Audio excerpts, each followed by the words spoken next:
What's up, y'all? Hey, so today it's going to be a rather quick one, all right? We're just going to talk about the creative process. If you want to know a little bit more about manifestation, this one is for you.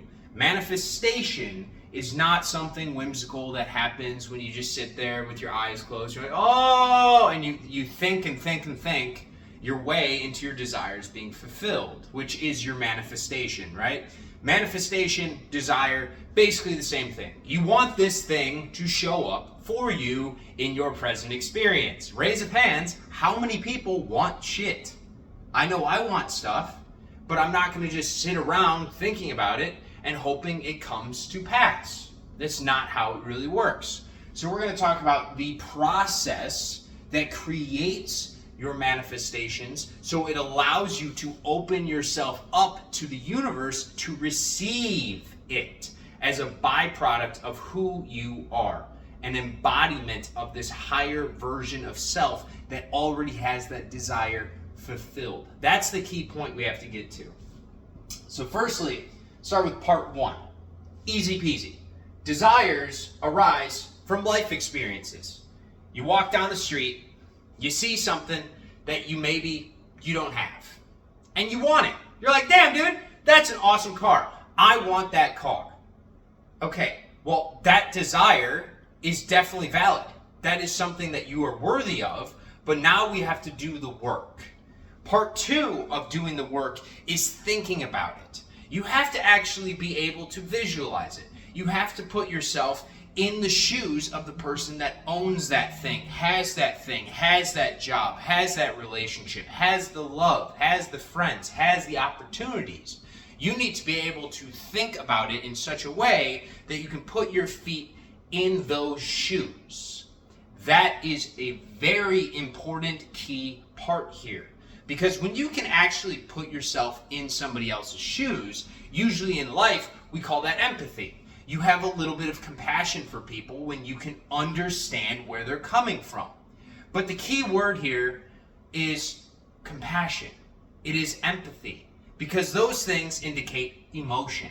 Emotion is what actually creates the desired state. It creates the desired action, and therefore when you take the desired action from the desired state, the fulfillment of that is the manifestation. Manifestation is merely a byproduct of you acting from the version of self you would be if your desires were already fulfilled.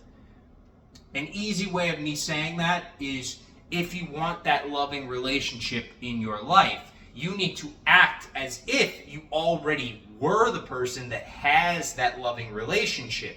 And those actions, those beliefs that now you are embodying are going to make you move differently. And that is what opens you up to attract that love into your life. But if you sit, and this is where manifestation usually gets stuck, is this part right here. Thought. Okay? I know I stopped at thought and we're going back, but hey, we're doing what we're doing here. Doing a little fucking Aikido out here, you know? Alright? So, what I have seen a lot in my own life, some of the manifestation teachers, gurus, they usually call themselves gurus online, is they want you to just constantly think about it. Just focus on it. Journal about it. Just, constantly be pouring more and more of your mental energy into this thing within your imagination, but then not actually taking any type of action, which completely defeats the purpose of the process. That defeats the purpose of life. The entire purpose of life is to be expansive. You have desires pop up which are valid. You are worthy and you deserve these things. These desires now lead to thoughts, and these thoughts allow you to feel new emotions. Because how would it feel if you were driving the Corvette? How would it feel if you had that brand new piece of land that you wanted? How would it feel if you had that relationship of your dream? And when you put yourself in the shoes of that fulfilled state, it's going to change who you are. It's going to change your energetic level. It's going to change your presence and how you meet the moment. And that's the real sauce. That's the point of life, is to be able to, meet the moment, feel the moment, love the moment, actually be one with this creative process with God, not just sit here waiting for presents like Santa Claus is just going to drop them off. That's not really how it works. You have to be able to meet him halfway. So that leads us down to part 3.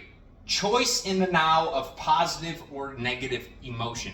This is very important, okay? When I was younger, I had a really bad time trying to manifest things. I would hyperfixate and focus on the thought portion like I just went over. I would just think and think and think. And I would focus on it. And then I would open my eyes and I'd look outside of me and I would check for it. I would always be checking. I was like, oh, no, it didn't show up. I guess it didn't work. And I'm going to let my mood be dictated by what I'm perceiving. Well, I'm not perceiving my desires being fulfilled, so I'm going to feel worse. And the keynote I want to say is you always have a choice. You have a choice whether you want to experience a positive emotion or a negative emotion. That is the whole shtick with Stoicism, is you can't control the world outside of you necessarily. People are going to do what people are going to do. Things are going to pop into your life. Things are going to break. It is what it is. That is what it is mindset is what leads you to being able to manifest more in life, because now you are not letting your emotions be dictated by what you perceive outside of you.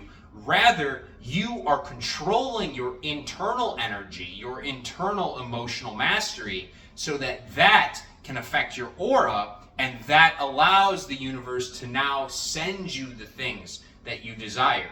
Your energy has to match the energy of the desire for the desire to be perceptible, perceivable, receivable. Other words that have able in them. All right. So, and this leads to part 4. Part 4, pretty self-explanatory. What action is in alignment with the emotion of your desire? So, as we've gone over so far, you have a desire. You think about the desire. You put your feet in the shoes of the desire. You feel the emotion of that desire's fulfillment. And now you ask yourself the important question, what action can I take that has the exact same emotional quality as the emotion that matches this desire's fulfillment? So, like the example earlier with love, if you are thinking about having a loving relationship and you put yourself in the shoes of somebody that's already in that happy, loving relationship, you would be in a state of love. You'd be in a state of bliss all the time, because you'd be like, dude, I'm the king of the world. I have the woman or the man of my dreams. You know, nothing can bother me anymore. I have what I wanted. So when you have what you want, when that emotional state is fulfilled within you, what actions can you take in the present moment right now before that love shows up that would be in same alignment with what that version of you would be doing if you had that love? Have you ever thought about that question before? How would the version of you that already has the loving relationship move differently than the version of you that doesn't have the loving relationship? Because what stops manifestation, the biggest stop in manifestation, is getting stuck, yes, in thought, but that thought leading to a state of lack. Because you keep looking outside of yourself and you keep perceiving. And I get it. You're like, oh, well, it's not here, so I'm not fulfilled. I'm not happy. Of course I'm in a state of lack. Of course I'm in a state of fear. I don't know if I'm going to have love in my life or if I'm going to die alone. And this is where faith really comes into the entire formula for manifestation. Faith is like the most important thing when it comes to your spirituality and your growth. Because you need to have the faith to carry yourself, to embody those higher emotions without receiving validation of them coming to you. You need to be able to move as that person without having that other person. That's what attracts the other person, is when you start moving as the version of you that would be in that relationship in the first place. Otherwise, You're asking the universe to fulfill something that you are emotionally not resonant with. You must match your energy to the desire, to its emotional fulfillment, how you would feel, and take action from that place. Step 5, we kind of already talked about this. Take action from state of desires fulfilled. So kind of like a rehash of exactly what we just said. First you have to identify, you have to see, be like, hey, all right, I got choices out here.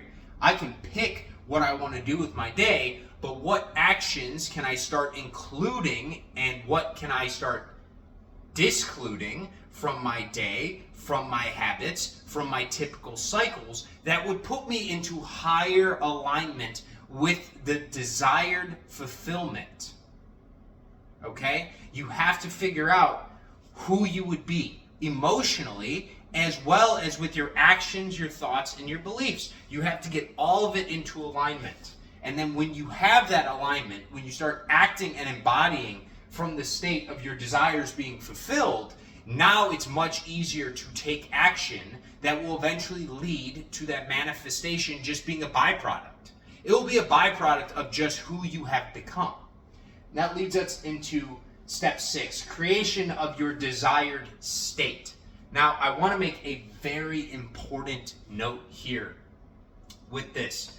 The real secret sauce of manifestation is detachment. It is having a, how do I say this? You don't care anymore. Like, you start acting emotionally from the state of your desires being fulfilled, where you get to a point where you don't even check anymore. You don't look at the world outside of you. You don't care. You just have faith. You know. And when you know something, you don't have to check for it. So part 6 is this creation of a desired state of being that you would be in if the desires were fulfilled. However, has a complete detachment now to the fulfillment of them. You don't ask when, you don't ask how, you don't ask why or what, or, how is this, even possible? I want to know the logistics, God. Tell me how it's going to manifest, tell me when it's going to manifest, give me a timetable. You stop asking questions. You just have faith. You have hit the point where you are fully embodied in the emotion of that desire being fulfilled to the point that you don't even fucking remember the desire. It could leave your mind because you're feeling so good all the time. You are taking actions that are in alignment with how good you feel that it doesn't matter. Manifestation, that's the beauty of it. Manifestation hits you when you stop looking for it. It just smacks you when you're just embodying that version of you that already has it. And then when it shows up, you're like, yeah, fucking of course. Fucking of course I have the relationship of my dreams. You see me? I'm awesome. I'm the best. I do fucking charity work. I go out, I talk to all these amazing people. I go and chase opportunities. I'm working on my craft. I'm reading, I'm doing all these exercises, I go out and have all these hobbies, I hang out with my friends, like I'm acting from that state, of course. That's when it happens. That's when it happens. Okay, so we have to get rid of some of the mindsets that we might have about manifestation, because I'm going to be real with you guys, a lot of them are very toxic. And a lot of them lead you to a lower state. They lead you to fear. They lead you to doubt. They lead you to apathy, and they lead you to lack. Because the number one thing that I've seen from when I was obsessed with this stuff when I was younger is nobody talks about that. They don't talk about how when you over-fixate on the fulfillment of the desires, essentially what you're doing is you are allowing your emotional well-being to be dictated by its presence. Now something else outside of you has power over you. And when you allow something outside of you to have power over you, and it isn't present right now, and you can't tangibly have it right now, you are going to be lesser. You are going to feel like there is a void inside of you that needs filling. And when you are in that lower state of lack and apathy and fear and doubt, and you're constantly questioning if it's going to happen, it's not going to happen. For it to happen, you need to become that version of you that already has it. And then release the attachment, release the thought. Because I promise you, when you start acting from this state, like, dude, ask yourself this question. I don't know if you guys have, like, wives or girlfriends, whatever your desire is. I want you to picture your ultimate desire right now, like that perfect one for you. The number one thing on your list that you would absolutely just love to have in your life. I want you to put yourself in the shoes of that person. Okay? I want you to feel it. I want you to feel it going throughout your body. I want you to think about it and start visualizing it and see what the different actions are that you'd be taking. How would you feel while you're taking them? And then I want you to ask yourself the very important question. What comes first? Does the desire's fulfillment come first? Or does that version of you create the desire? Does it open up? Does it create the space for it to come in? Because you're not going to be raised out of your current situation by a new desire coming in. You're not even going to feel fulfilled. You might feel a little bit of dopamine. You might feel happy for a couple minutes, maybe a couple days. You're like, oh my God, it happened. Oh! But then you're just going to go back to it again. You're going to have another desire pop up, and we're back to square one, where you feel this void inside of you, feel this state of lack. So ultimately in life, manifestation, creation of your desires, achieving the most out of your life isn't about just getting all the shit that you want. It's about becoming the version of you that gets all that as a byproduct of being you. That's what we should be after here. Embody that version of you and the desires go away. You don't even care anymore. You just sit in bewilderment of all these blessings that just start heaping themselves into your life. All the synchronicities that start happening, all the doorways that open up, the opportunities, the new friendships, the hobbies, all of it just starts coming to you because you are embodying the state of the version of you that is just naturally doing it. That's the sauce. All right, guys? So figure out some of your desires. Think about them a little bit. Put the shoes on. Put the shoes on. Feel into it. Feel that emotion. I want you to actually sit there. I don't fucking care how long it takes. Sit there and I want you to feel that emotional state. Feel happiness. Feel joy. Feel bliss. Feel it wash over you. You have the power. I know you do. I want you to feel it wash over you. And I want you to sit there then when it washes over you and ask yourself the questions. You know, I feel fucking good right now. What do I want to do with this? How do I want to act from this? What do I want to achieve from this? Who do I want to become from this? What do I want to chase from this? And take the divine action. Take the guidance you are given. You can go upstairs and you can ask. You can ask. You can sit in silence. You can surrender. You can tell God, hey, you know what, brother? I don't know what to do. And He'll show you. He'll give you the intuition. It will come to you. But you have to start acting from that emotional state. You must act from that state because that's what creates the version of you that receives everything. All right? Love you guys. Catch you in the next one.